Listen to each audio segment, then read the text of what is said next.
I've eaten nearly 5,000 grams of fat every month for the last 3 years, and I've never been more physically, emotionally, mentally, or hormonally healthy in my life. I'm 5 foot, 2 inches tall, 113 pounds, and I eat about 165 grams of fat each day. Now, according to the recommended daily allowance guidelines, the RDAs suggest 20 to 35% of someone's calories coming from fat, but why don't the RDAs recommend 0 grams of fat? Because you cannot live without protein and you cannot live without fat. Protein and fat are the only 2 macronutrients that are a requisite for life. We have to consume amino acids and essential fatty acids to stay alive.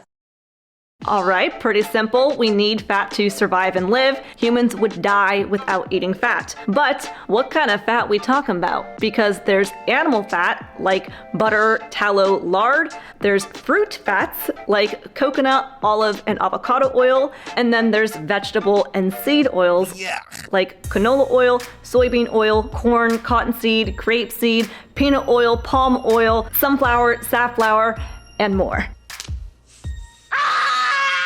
Now, of my 5,000 grams of fat a month, 95% is coming from animal fats. So delicious. And maybe 5% from fruit fats if I have an avocado or have true olive oil, but I won't have a lickin' of vegetable or seed oils.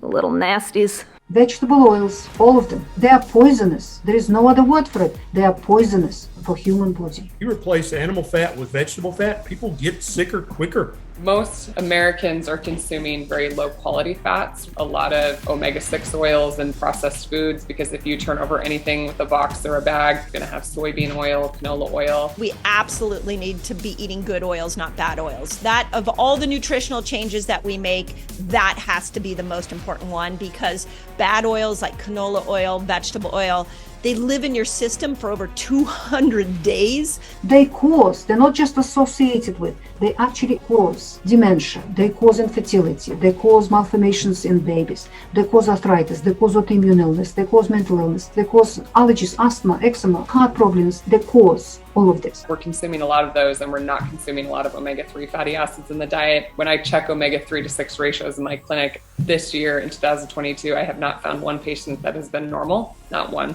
So we need to increase fatty fish and beef and eggs and things like this in the diet. Bulk of fat consumption must come from animal products. Pork fat, lamb fat, beef fat, duck fat, butter, chicken fat, animal fats. All right, we will stay away from the vegetable and seed oils, but if I eat animal foods high in cholesterol, when I get my blood work done, then wouldn't the dietary cholesterol I consume reflect in my blood cholesterol panel? Well, with cholesterol, are we talking about dietary cholesterol? Are we talking about blood measurement of cholesterol? Dietary cholesterol really isn't so significant in terms of directly impacting your blood cholesterol levels. The blood cholesterol is made by the liver in response to metabolic conditions. Majority of doctors have no idea that blood cholesterol doesn't come from food. Basically, eating cholesterol-rich foods isn't the biggest driver as to why one's blood cholesterol goes up, and I'll show you guys my cholesterol numbers at the end of the video. But first, I thought if I ate animal foods high in cholesterol, high in saturated fat,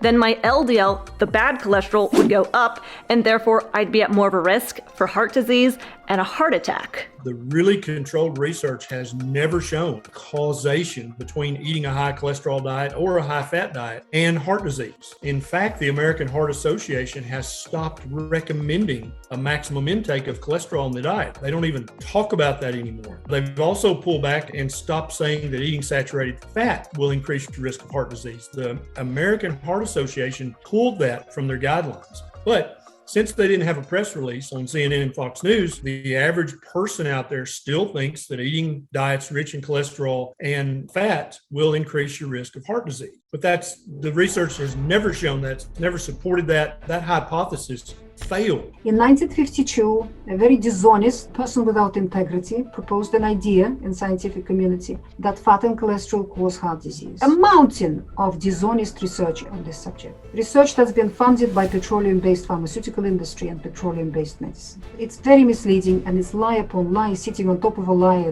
But there is a lot of honest research done by honest science. We have a mountain of that too now showing that this idea is completely wrong. It was a big mistake. Butter and eggs and meat and animal fat do not cause heart disease. Because we have this fallacy that we've been led to believe over the years that if my cholesterol goes up, it definitely means that it's because it's packed in my arteries and I'm going to have a heart attack.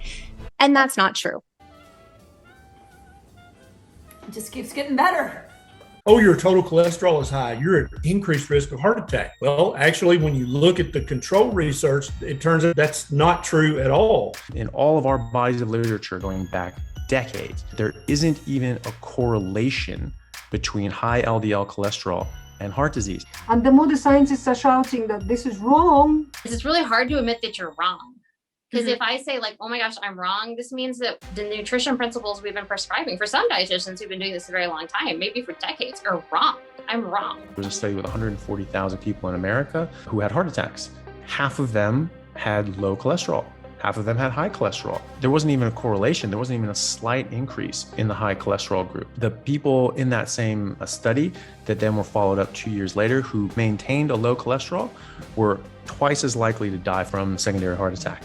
It's not your LDL levels that we're worried about. It's when those LDL molecules get damaged by inflammation. What causes inflammation? Industrial seed oils. We live in a society where people are pushed away from fats and cholesterol, and instead, what the industry, that commercial political machine, has convinced the whole world to replace lovely pork fat with, and lovely goose fat, and lovely beef fat, and butter, replaced with their vegetable oils. The exact oils that the American Heart Association tells you are the healthful oils, those are exactly what are going to damage your LDL particles and increase inflammation. And some of this research has actually been hidden and not published in the large journal it should have been published in, when they found that if you replace the saturated fat found in butter and red meat and eggs, if you replace that with a vegetable oil like corn oil, people actually get cancer more often and they actually have more heart disease.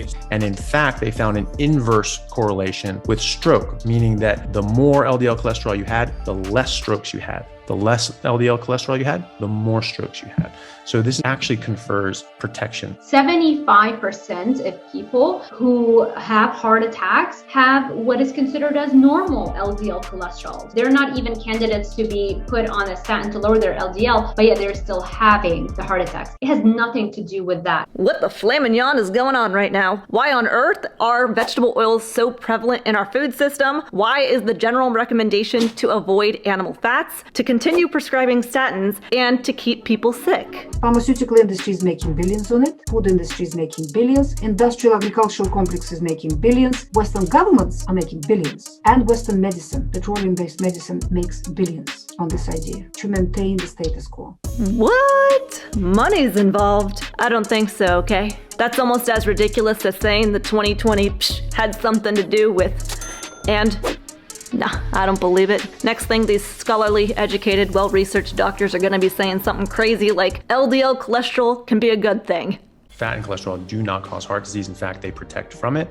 You see this in people over the age of 60, the higher LDL cholesterol that they have, the longer they live and the healthier they live. LDL flows perfectly well through the arteries. LDL, we're actually finding out, has some antiviral and antibacterial properties. It has tons of important functions in the body. We actually want LDL. More LDL can actually be beneficial. People actually live longer and have less infections when they have higher LDL. Especially later in life. If your blood cholesterol is below 250, it's dangerously low. And it should be high according to today's standards. Like if you're within normal range, you're probably too low in cholesterol. That's likely to shorten your life, put you at risk for hemorrhagic stroke and other kinds of health problems. So say your doctor does diagnose you with high cholesterol and they put you on a statin to lower it, with the goal being that they will prevent heart disease in the future. Then why in 10, 20 years do most of those people still develop some degree of heart disease? Shouldn't the statin be working? When you put people on statins and drop their LDL cholesterol, they actually have worse outcomes. They have worse cardiac outcomes. They have more heart attacks. They have more strokes. Their coronary artery calcium will increase. Their other inflammatory markers will increase. They'll actually start to feel worse overall. They'll lose their cognitive function. They'll lose their hormone production. All their joints will start hurting because cholesterol is actually beneficial to all of those things too. Your brain is about 30-40% cholesterol. It is a structural element of your brain. And many functions that the brain performs require cholesterol. That is why when people go on cholesterol medication, which reduces their blood cholesterol, the brain starts starving. And one of the major side effects of cholesterol medication is dementia. Our epidemic of Alzheimer's disease, vast majority of it is caused by statins. So we actually see a net decline in a patient's health over time as a result of this singular intervention that doesn't even work in the first place. It's archaic medicine, in my opinion. This is lunch, and this is dinner.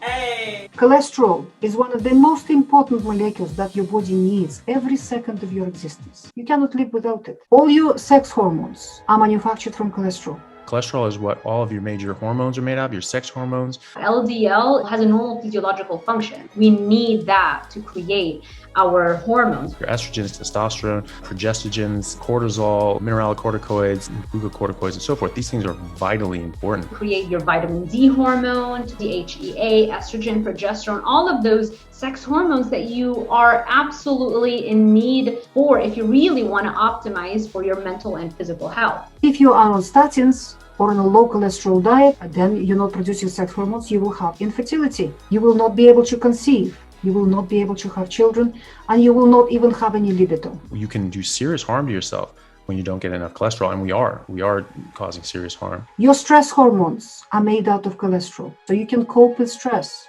cope with pressure, your exams, your job, your family, whatever it is that's going on in your life, requires a large amount of stress hormones to cope. There are many, many other functions for cholesterol. Your immune system cannot work without it at all. You cannot cope with infections without cholesterol. You have no energy without cholesterol and fats because these are essential for producing energy in your body. The muscle of the heart almost exclusively uses saturated fat for producing energy for itself. So you don't want low cholesterol?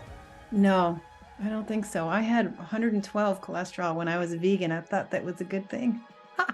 You must have your bacon and eggs in the morning, drenched in animal fat, drenched in pork fat. You must have your pork crackling. You must have lots of butter. You must have eggs. Eat lots of oily fish, lots of sardines, herring, fish roe, and fish livers. Okay, I think we're getting it. Cholesterol isn't the bad guy here. In fact, if we don't consume cholesterol-rich foods, our body's still going to make cholesterol because it needs it, especially for our hormones and brain health, which explains why when I stopped having as much sugar and started having more fat, my menstrual cycle regulated. I no longer was skipping a cycle, and I have no period cramps whatsoever.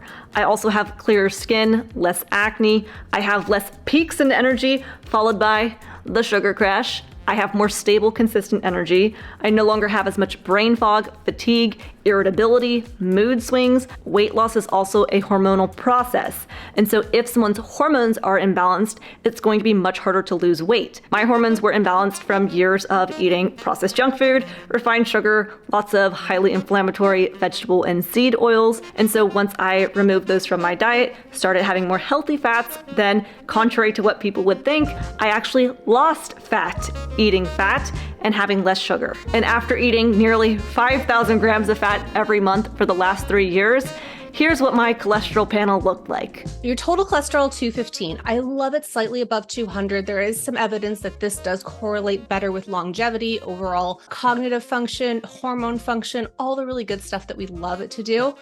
Beautiful. Your LDL is quote unquote high, but we know that this actually doesn't have any bearing on your general cardiac health. And we see the evidence of this in all these inflammatory markers that we see down here, and everything under the inflammation section is completely fine. We know there's actually no problems whatsoever. And so under that inflammation section, as you're seeing here, an hsCRP is a marker of just generalized body-wide inflammation. You have almost none. Almost none. Homocysteine, this is related to your methylation or your energy production pathways. You're totally fine there too. Your oxidative LDL, this would be an indication if you were eating a lot of bad fats or if you were eating a lot of meat that has been charred, which obviously you're not. So you're not creating that literal oxidative or very bad damaging fat in your system, which is amazing. And then this one down here, your MPO. This stands for myeloperoxidase, and this is a marker of cardiac damage. So we know for sure, no, really none happening here for you. Completely fine there. And then your PLAC, if this had a significant elevation, it would tell us that cardiac repair was happening too. So you have no inflammation, you got no damage, nothing really needs to be repaired. You're doing awesome on that. And then these other lipoprotein markers here. Again, these are just additional indicators if there was going to be some cardiac damage happening or some cardiac repair happening, these would be elevated. So the small density LDL and your lipoprotein A. Overall, it's a beautiful panel. All right, so what causes heart disease? Insulin resistance or poor metabolic health, which is largely driven by diet, oxidative stress and inflammation, which can be caused by a lot of different things, whether it's psychological stress or toxin exposure or poor diet. And then the third one is balance in the autonomic nervous system. If you guys are interested in me creating a future video about these 3 things and how to prevent these 3 things, then let me know in the comment section. But I wanted to create this video because I'm so happy.